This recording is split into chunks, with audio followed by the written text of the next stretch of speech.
नमस्कार। India debate में आप सबका स्वागत है। मैं हूं आशुतोष पाठक। मित्रों, आज एक एक ऐसी चर्चा हम करने जा रहे हैं जिसमें एक तो आपकी आंखें खुल जाएंगी और आपको इस बात का एहसास होगा। अभी कुछ दिन पहले जो आपने धुरंधर मूवी देखी थी, तो उसमें हो सकता है कि कुछ शंकाएं आपके मन में रह गई हों कि जो कुछ भी दिखाया गया है धुरंधर मूवी में, वो हो सकता है कि उसमें मेलोड्रामा हो, कुछ नाटकीयता हो, सच्चाई से बहुत दूर हो। और फिर एक पुनवा ने किस तरह से आपने देखा कि कैसे-कैसे वो एक पूरा एक पूरी जमात जो है, वो लग गई इस बात पर कि खून खराबा दिखाया जा रहा है, एक खास संप्रदाय के खिलाफ माहौल बनाया जा रहा है। पूरी बैटरी शुरू हुई, लेकिन भारत के दर्शकों ने उनकी बात को सुना नहीं और आज तक के फिल्म इतिहास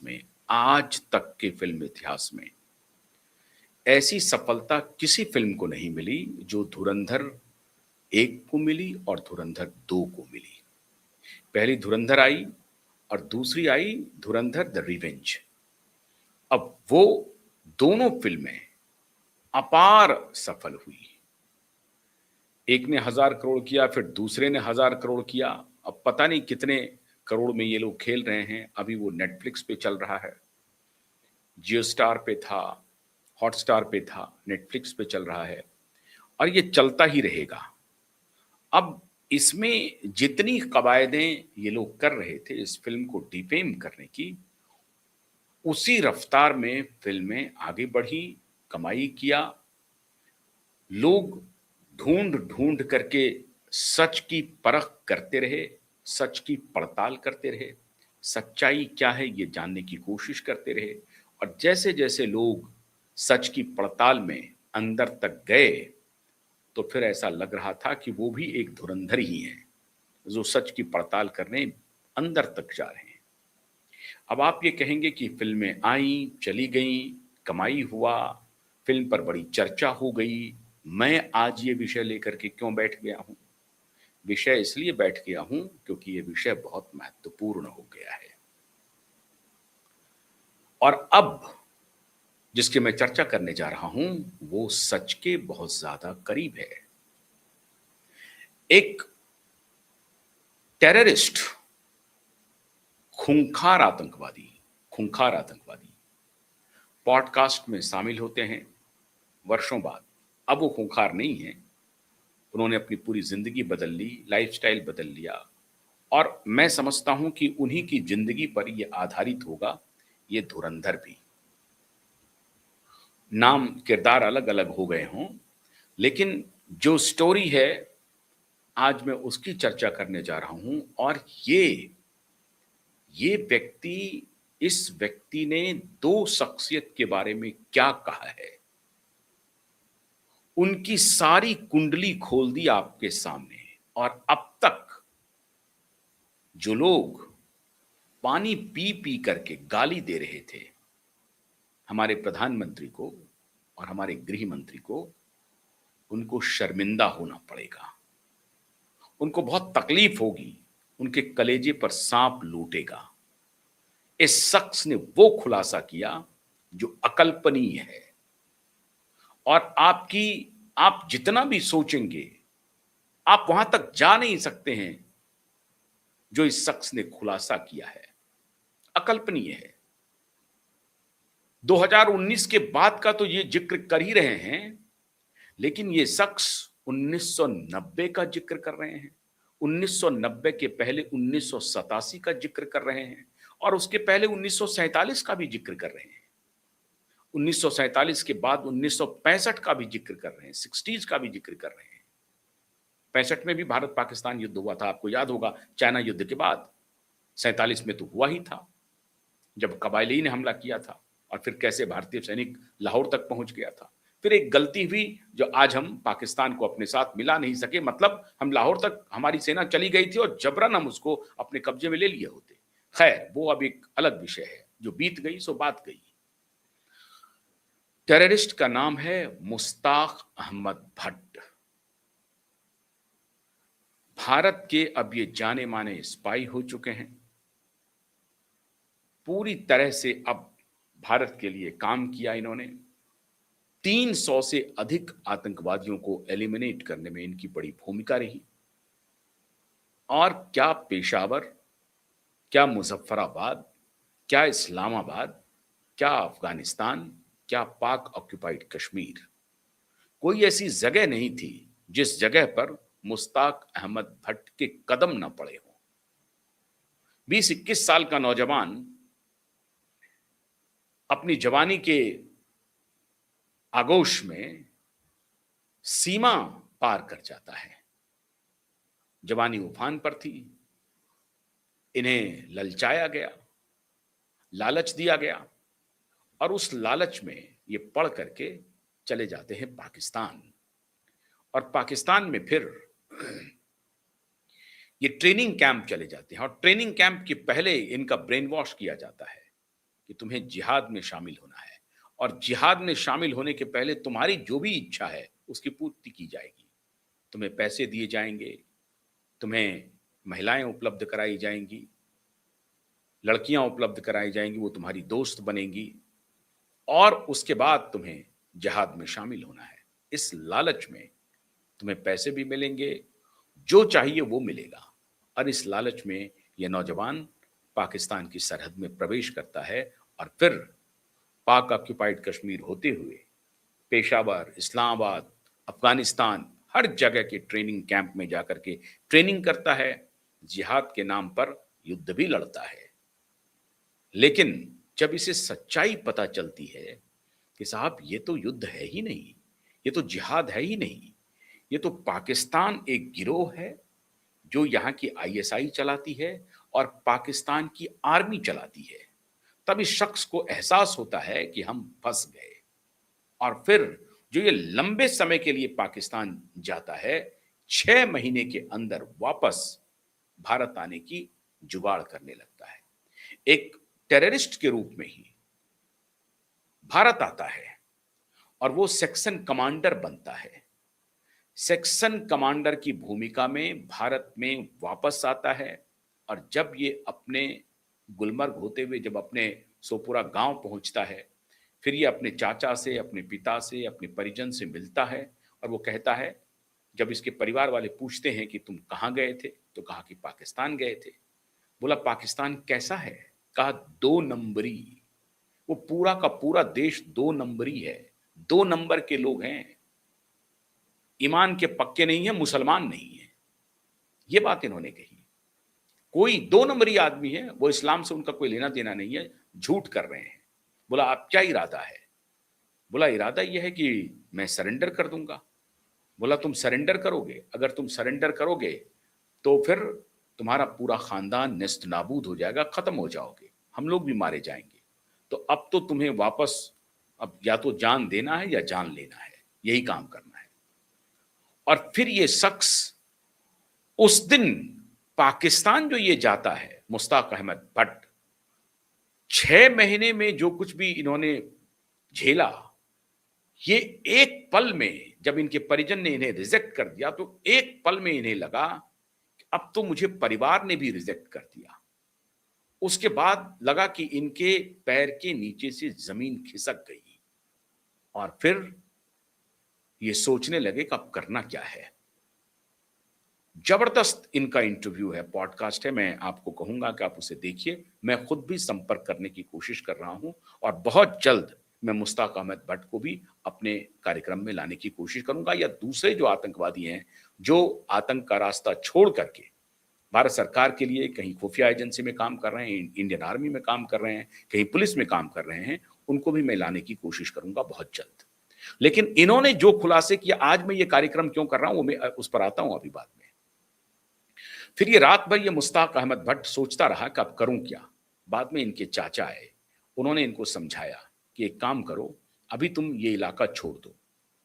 अब इनके पास बंदूक पहुंचना था। पहले जिस छावनी में ये रुके थे वहां से ये घर आए थे, इनको कहा गया कि 2-4-5 दिन अपने घर में आराम करो, तुम्हारे पास असलहा पहुंच जाएगा और उसके बाद हम तुमको जो आदेश देंगे वो तुमको करना है। मतलब दिल्ली पर चढ़ाई करनी है, कश्मीर में खून खराबा करना है, ये सब हम तुमको बताएँगे, हमारे आदेश की प्रतीक्षा करो। तो ये आदेश की प्रतीक्षा में लग गया था। लेकिन दूसरे दिन इसके चाचा ने कहा कि तुम क्या सोच रहे हो? सोचा क्या है? इसने कहा कि मैं सोच रहा हूँ कि सरेंडर कर दूँ। बोला नहीं, सरेंडर-वरेंडर के चक्कर में मत पड़ो।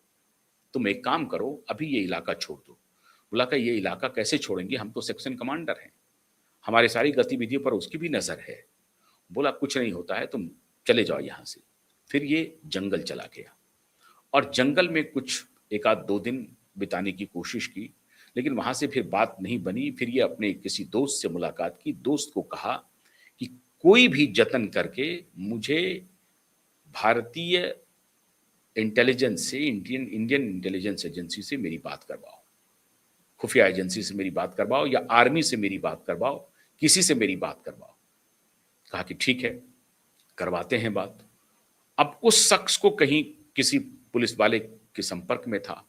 उसने पुलिस वाले को बताया कि ऐसे-ऐसे बात है, बहुत गहरी जानकारी देनी है, लेकिन उस शख्स को मैं आपके पास ला नहीं सकता और आप भी ना रात में ना दिन में मेरे पास आ सकते हैं, तो कोई तरीका ढूँढिए। उन्होंने फिर बात की, वहाँ से श्रीनगर से फिर बात हुई, श्रीनगर से फिर बात दिल्ली पहुँच गई।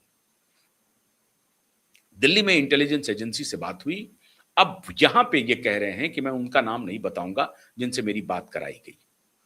उसने इन्हें कहा कि देखो, बोला तुम्हें क्या चाहिए? बोला मुझे दिल्ली पुलिस में नौकरी दे दो। बोला दिल्ली पुलिस में नौकरी दे दें, ऐसे तो नौकरी मिलेगी नहीं। बोला बदले में आप बताओ, आपको जो चाहिए वो मैं करूँगा। आपको जितने टेररिस्ट चाहिए वो सब दूँगा। बोला नहीं, मुझे टेररिस्ट नहीं चाहिए।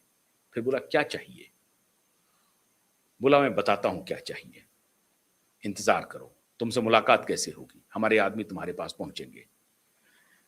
कहा कि मैं फलाने-फलाने जगह पर हूँ, आप चाहें तो अपने आदमी को भेज दीजिए। अब सवाल ये था कि भारतीय खुफिया एजेंसी के लोग तो श्रीनगर में चप्पे-चप्पे पर हैं, नज़र बनाए हुए हैं। उन्होंने लोकल इंटेलिजेंस को बताया, उसने फिर उसको संदेश दिया कि कौन आदमी आपसे मिलने जाएगा और किस रूप में जाएगा। पता चला एक दिन दिन में ही आवाज़ आ रही है बाहर से कि सूट ले लो, सूट ले लो और 3 बार 4 बार उसने कहा सूट ले लो, सूट लो। तब तक इनको जानकारी आ गई थी, इनके दोस्त ने बता दिया था कि ऐसे-ऐसे सूट लेकर के आएगा, सूट बेचने के बहाने वो तुमसे मिलेगा। फिर उसने कहा कि अच्छा ये सूट की आवाज़ आ गई है। इसने फटाक से बुलाया, भई आ जाओ हमें सूट लेना है। आ गया। फिर उसके बाद उनसे बात हुई। बात हुई तो जो व्यक्ति जो सूट बेचने वाला था, उसने संदेश में कहा कि हमारे पास जानकारी है कि उन्हें टेररिस्ट नहीं चाहिए जो भारत में हैं, नहीं चाहिए। तो फिर उन्हें क्या चाहिए? उन्हें चाहिए पाकिस्तान के सभी उन अड्डों की एक-एक जानकारी, जहाँ तक तुम गए हो, जो तुम कह रहे हो कि तुम्हारे पास पाकिस्तान की सारी जानकारी है और तुम पाकिस्तान से 6 महीने के बाद लौटे हो ट्रेनिंग लेकर के। तो तुमने कहाँ ट्रेनिंग ली? कौन ट्रेनिंग दे रहा था? और कितने और ट्रेन्ड लोग हैं जो अभी पाकिस्तान में हैं, कितने अभी भारत आए हैं, इस सब का पूरा तुमको डेटा देना पड़ेगा। एक-एक रूट तुम्हें बताना पड़ेगा। तो बोला कि ब बदले में मिलेगा क्या? बोला बदले में तुम जो चाहते हो वो मिलेगा। अब ये शख्स कह रहा है, इंटरव्यू में कह रहा है ये शख्स कैमरे पे कि अब मुझे उस शख्स पर कोई भरोसा नहीं हुआ, उसने हमें बता तो दिया कि हम उसको हमसे क्या चाहिए। बोला कि अब तुम्हारी बात करवाएँगे। फिर उन्होंने जो दिल्ली के लोग थे, उनसे बात करवाई। वो बार-बार कोशिश पॉडकास्ट में कोशिश करने की कोशिश कर रहा है कि वो क्या अजित डोभाल थे? उन्होंने कहा कि मैं नाम नहीं बताऊँगा। उन्होंने कहा कि मेरी बात करवाओ। फिर उन्होंने दिल्ली में उस इंटेलिजेंस ऑफिसर से बात करवाई। कहा देखो जी, तुम जो चाहते हो वो हम सब करेंगे, लेकिन तुम्हें ये काम करना पड़ेगा। तो कहा कि ठीक है साहब, कर सकते हैं। अब इनका कहना है कि जैसे आईएसआई पर इनको भरोसा नहीं हुआ, फिर इसने कहा कि मैं देश के लिए काम नहीं कर रहा हूँ और ना ही पाकिस्तान के लिए करूँगा, मैं अपने लिए करूँगा। उस इंटेलिजेंस ऑफिसर को कहा कि ना तो मुझे भारत से मोहब्बत है, ना पाकिस्तान से मोहब्बत है। मुझे खुद से मोहब्बत है। मैं खुद के लिए काम करूँगा, बदले में मुझे क्या दोगे? फिर इसने कहा कि बदले में जो तुम माँगोगे, वो सब तुमको मिलेगा। कहा कोई बात नहीं है। अब मुश्ताक का कहना है कि मुझे भारत की खुफिया एजेंसी जिनसे मेरी बात हुई, उन पर भी भरोसा नहीं था और मुझे आईएसआई के ही जैसा यहाँ की भी खुफिया एजेंसी लग रही थी। भरोसा नहीं था। फिर मुझे लगा कि मैं क्या करूँ? फिर और कोई तरीका हो सकता है क्या? तो इसके दोस्त ने इन्हें समझाया कि आप इंडियन आर्मी से मिलो, वो जवान के पक्के होते हैं। वो अगर एक बार बोल देंगे कि जो हम तुमको देना देंगे, वो देंगे। बोला बड़ी अच्छी बात है। फिर वो इंडियन आर्मी के संपर्क में आता है और वहां पर एक कर्नल से मुलाकात होती है। कर्नल उसको मिलने के लिए बुलाता है। कर्नल से उनकी मुलाकात होती है और किसी गुप्त जगह पर हो रही है मुलाकात। उस भेष में कर्नल भी नहीं आते हैं, लेकिन कर्नल से इनकी मुलाकात होती है। कर्नल को ये सारी बात समझाते हैं और फिर कर्नल ने कहा कि देखो, हम तो जवान के पक्के हैं, जो तुम चाहोगे वो मिलेगा। इस प्रकार से ये भारतीय खुफिया एजेंसी इंडियन आर्मी के संपर्क में आते हैं। To cut the long story short, अब ये शख्स वापस पाकिस्तान जाता है। अब यही धुरंधर की कहानी शुरू होती है। ये शख्स वापस पाकिस्तान जाता है, इंडियन आर्मी की भी निगाह में और इंडियन खुफिया एजेंसी की भी निगाह में। अब ये पाकिस्तान जाता है और फिर पाकिस्तान में ये सारा इंफॉर्मेशन, सारी सूचना वगैरह लेकर के अब ये आता है। अब मैं इस स्टोरी का जिक्र क्यों कर रहा हूं? ये सब तो आपने फिल्मों में भी देखी होगी, लेकिन ये ओरिजिनल आतंकवादी, ओरिजिनल जो ट्रेनिंग लेकर के लौटा है, वो अब जो उन्होंने खुलासा किया है वो कितना महत्वपूर्ण है। इन्होंने खुलासा किया कि पिछले जो रॉ के ऑफिसर थे दुल्लत साहब, वो ये आरोप नहीं लगा रहे हैं। उन्होंने कहा कि उन्होंने सूचना दी कि कश्मीर में एक मूवमेंट चल रहा है सेपरेटिस्ट का, जो कश्मीर को अलग करना चाहते हैं और उसको पाकिस्तान बैक कर रहा है। नेशनल कॉन्फ्रेंस एनसी और कांग्रेस पार्टी मिलकर के 1987 का जो चुनाव होता है उसको रिग करता है। उसमें चौधरी सलाउद्दीन के बारे में कह रहा है कि सलाउद्दीन इलेक्शन लड़ता है, जो बाद में भाग के चला गया पाकिस्तान, और उसको समर्थन कर रहा है पाकिस्तान। बोला वहां से ये पूरा मामला डेविएट होता है। मतलब कश्मीरियों के ऊपर किसी ने विश्वास ही नहीं किया, वो हमेशा शक की निगाह से देखता रहा।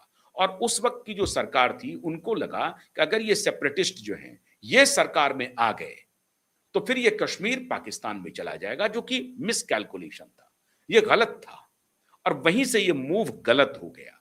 नेशनल कॉन्फ्रेंस और कांग्रेस की सरकार वहां बनी और जो सेपरेटिस्ट थे वो अब इस खुन्नस में आ गए कि अब हम इस कश्मीर को तबाही कर देंगे।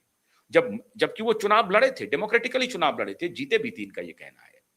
अब ये कह रहे हैं कि आज के दिन में जो सलाउद्दीन है, जो पाकिस्तान में है, या लश्कर ए तैयबा के जो टेररिस्ट हैं, वो सभी समझिए कैप्टिव हैं, बंदी हैं, वो परेशान हैं। उनको पाकिस्तान की सच्चाई पता चल गई है। वो कोई जिहाद नहीं करना चाहते हैं, वो भारत के खिलाफ छद्म युद्ध लड़ रहे हैं, और वो भी विदेशी फंडिंग पर, पेट्रो डॉलर पर और अमेरिका के इशारे पर। अमेरिका से वो पैसा लेते हैं, टेररिस्ट को पालते हैं, उसको मैन्युफैक्चर करते हैं, भारत में इंपोर्ट करते हैं, एक्सपोर्ट करते हैं, और यहां पर आकर के वो खून खराबा करते हैं, बदले में उन्हें पैसा मिलता है। इसके अलावा पाकिस्तान कुछ भी नहीं है। पाकिस्तान एक फैक्ट्री हो गया है आर्म्स की, न्यूक्लियर से लेकर के आर्म्स की और टेररिस्ट की, और इसको वेस्ट के देश, पश्चिमी देश पूरी तरह से फंडिंग कर रहा है। भारत के खिलाफ वो इस्तेमाल कर रहा है। ये बात सलाउद्दीन को भी मालूम है। अब सलाउद्दीन या जो जितने टेररिस्ट यहां से भाग करके गए, पाकिस्तान ने उनको शरण दिया और पाकिस्तान ने उसका प्रयोग किया भारत के खिलाफ। आज की दिन में ये कह रहे हैं वो बुरी तरह से फंसे हुए हैं, और जो स्थिति 6 महीने के लिए मेरी हुई थी पाकिस्तान में, उसी हालात में वो आज हैं। लेकिन उनकी मजबूरी अब ये है कि वो इतने दूर निकल चुके हैं जहां से लौटना मुश्किल है। लेकिन अगर आज उन्हें निकलने का कोई रास्ता मिल जाए तो फौरन से पेशतर वो भाग करके भारत के साथ आ जाएगा और सारे गुनाह कबूल लेगा। लेकिन आज वो गुनाह कबूलने की स्थिति में नहीं बचा है। लेकिन हालात वही हैं जो 6 महीने जब मैं पाकिस्तान में था, तो जो मेरी स्थिति थी, जो मेरी घबराहट थी, जो मेरी बेचैनी थी, उसी घबराहट, उसी बेचैनी से जितने पाकिस्तानी सेपरेटिस्ट, जो कश्मीरी सेपरेटिस्ट पाकिस्तान में शरण लिए हुए हैं, वो सबके सब आज उसी बेचैनी, उसी परेशानी से गुजर रहे हैं। मतलब समझिए वो मर मर कर जी रहे हैं। ये first hand account Mushtaq Ahmad Bhat देते हैं। इनका जो कोड नाम था वो इस्फाक था। इस्फाक इक्वल टू 21, ये इनका कोड नेम था, सेक्शन कमांडर थे। अब आज मैं इनका जिक्र क्यों कर रहा हूं, इस पर आता हूं, जो सबसे प्रमुख बिंदु है। मुश्ताक अहमद भट्ट ने कहा, अमित शाह और नरेंद्र मोदी, आप अपोजिशन में हैं, तमाम तरह के आरोप लगा रहे हैं, लगाइए, लेकिन मुश्ताक अहमद भट्ट कह रहे हैं, अमित शाह और नरेंद्र मोदी हर पल देश के लिए जी रहे हैं, हर पल। वो कहते हैं कि 2019 से आज तक एक भी पत्थर नहीं चला और एक भी पत्थरबाज पर गोली नहीं चली। जब पत्थर ही नहीं चला तो गोली कहां से चलेगी? धारा 370 के हटने के बाद मुसलमान वहां पर मुख्य धारा में आ गए हैं, उनके लिए रोजगार के अवसर मुहैया हो रहे हैं। उनको अब यह समझ में आ गया है कि भारत एक बेहतरीन स्टेट है। वो कह रहे हैं कि कश्मीरी पंडितों को जो भगाया गया, कश्मीरी पंडित तो इतने लाजवाब, इतने अच्छे इंसान थे कि उनके यहां अगर मुर्गा भी बनेगा ना तो कोई मुसलमान ही जाके काटेगा। वो खुद से मुर्गा भी हलाल नहीं कर पाते थे, इतने शालीन कौम है। और मैं तो 2 कदम आगे कहता हूं, ये मुश्ताक अहमद भट्ट भी सनातनी ही हैं। क्यों? क्योंकि 99% कश्मीर क्या पूरे भारत में कन्वर्ट हैं, लेकिन पता नहीं आज भी हमारे मुस्लिम भाई बहन इसे स्वीकार करने के लिए तैयार नहीं है, और अगर स्वीकार भी कर लेते हैं तो और कट्टर हो जाते हैं। उनको सनातन से बेहतरीन पड़ोसी कोई मिल नहीं सकता, फिर भी वो उनके खिलाफ लगे हुए हैं। गजबाए हिंद का सपना संजो करके या इन आतंकवादियों के सहारे उसी नैरेटिव में फंस जाते हैं। और कुछ जो यहाँ खानम गानम अयूब गयूब इस तरह के लोग हैं, वो प्रचार करने में लगे हुए हैं, दुष्प्रचार करने में लगे हुए हैं। मुसलमानों की हालत खराब है। ये फर्स्ट हैंड अकाउंट दे रहे हैं मुश्ताक अहमद भट्ट कि कुछ एनजीओ इसकी पूरी कहानी, इसकी पूरी रूपरेखा बनाने में लगा हुआ है, कुछ एनजीओ। और उस वक्त 90s में बना करता था, 87 के बाद। और 90s का दौर तो आपने देखा कि क्या क्या हुआ उस दौर में। भारत के गृह मंत्री बने उस दौर, षड्यंत्र किया गया, रुबैया को अपहरण किया गया और उससे ड्रेडेड आतंकवादी को छोड़ा गया, फिर वो रुबैया आ गई वापस। ये षड्यंत्र था, गृह मंत्री का षड्यंत्र था, गृह मंत्री ने षड्यंत्र रचवाया, गृह मंत्री षड्यंत्र में शामिल थे। ये हालात हुए थे 90s में। अब ये कह रहे हैं कि अमित शाह के पास पूरे कश्मीर से प्रत्येक दिन शाम को एक एक गतिविधि की लिखित रिपोर्ट आती है, लिखित पूरा डेटा आता है, और यहां से पूरी नजर है। नजर इसलिए नहीं है कि वहां पर आक्रमण कर देना है या उसके खिलाफ कोई कार्रवाई करनी है, नहीं, नजर रखी जा रही है। देश विरोधी गतिविधियों पर, छोटी से छोटी और बड़ी से बड़ी गतिविधियों पर पैनी नजर दिल्ली रख रहा है। बोला ये छोटी बात नहीं है। उस वक्त तो टके सिर भागी टके सिर खा जाता, किसी को कोई लेना देना नहीं। उस वक्त तो इस तरह का विजिलेंस, जो स्मार्ट विजिलेंस की बात है, वो थी भी नहीं। आज के दौर में ये कह रहे हैं कि 2019 के बाद जब से धारा 370 हटा है, कोई पत्थरबाजी नहीं हुई है, एक गोली नहीं चली है, और ऑलमोस्ट टेररिज्म कंट्रोल्ड है। छिटपुट जो घटनाएं हो रही हैं, ये जो पहले से घुसे हुए हैं, जो यहां के स्लीपर सेल हैं, उस स्लीपर सेल को मोदी और शाह ने लगभग नेस्त नाबूद कर दिया है। अब उसके बाद देखिए क्या नैरेटिव बनता है। यहां पे पुलवामा अटैक करवाया मोदी ने, किस किस तरह के नैरेटिव बुने गए। और एक आतंकवादी कह रहा है कि मोदी और शाह अल्टीमेट राष्ट्रभक्त है। मोदी की राष्ट्रभक्ति पर संदेह किया नहीं जा सकता है। आज मोदी और शाह हट जाएं तो फिर भारत की वही हालत हो जाएगी। ये आतंकवादी कह रहे हैं कि जिस प्रकार से मोदी और शाह इस देश के लिए काम कर रहे हैं वो अतुलनीय है, और आप लगातार इन्हें सूट बूट का तो सरेंडर, नरेंद्र, पता नहीं क्या क्या बोल रहे हैं। डोनाल्ड ट्रंप कह रहे हैं कि ये किलर हैं। किलर का मतलब डैशिंग है, ये बात मानने वाला नहीं है, ये खतरनाक है, सामने से लगता है। मतलब डोनाल्ड ट्रंप डर रहा है मोदी से, लेकिन यहां कह रहा है कि नरेंद्र सरेंडर मोदी के पास, डोनाल्ड ट्रंप के सामने नरेंद्र सरेंडर। अजीब हालात है।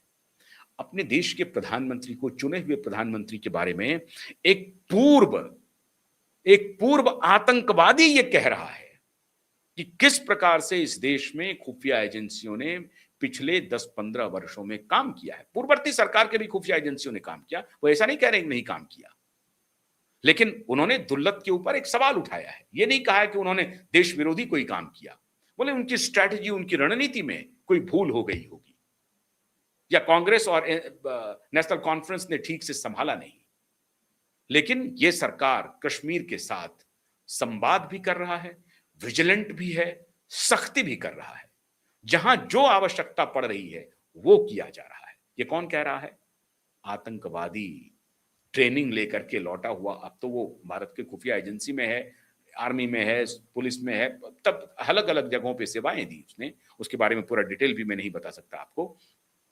लेकिन वो व्यक्ति कैमरे पर आके कह रहा है कि भारत सुरक्षित हाथों में है।